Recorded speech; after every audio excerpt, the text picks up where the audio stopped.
નમસ્કાર, કેમ છો? હું છું સિતાબ કાદરી. અત્યારે રાત્રિના 2 વાગ્યા છે અને અત્યારે જે એરોમા સર્કલ જે છે કે જે સવારથી સાંજ સુધી જે ચક્કાજામની સ્થિતિમાં સર્જાય છે, જે આપ જોઈ રહ્યા છો અત્યારે કે તે એરોમા સર્કલ કેટલું ખુલ્લું અને મોટું દેખાય છે.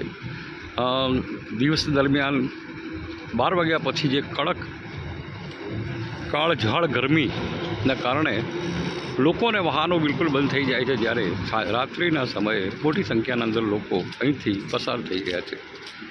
અત્યારે જે રીતના વાહનો પસાર થઈ રહ્યા છે તે રીતે મોડી રાત્રિ સુધી જ અહીંયાથી આ જ રીતે વાહનો પસાર થાય છે અને લોકો પણ અહીંયા મોડા સુધી કાળઝાળ ગરમીના સમય જ બહાર આવે છે. અને અત્યારે તમે જોઈ રહ્યા છો એ દ્રશ્યો, આટલું મોટું એરોમા સર્કલ ખુલ્લું દેખાય છે અને વાહનોની અવર જવર પણ રાત્રિ દરમિયાન ઓછી થતી દેખાય છે અત્યારે, કારણ કે કાળઝાળ ગરમી હોય છે અને મોડી રાત્રિએ આ જ એક વિસ્તાર એવો છે કે જ્યાં અડધો પોણો કલાક સુધી ચક્કાજામ જેવી સ્થિતિ સર્જાય છે. આ રાત્રિના 2 કલાકનો સમય છે.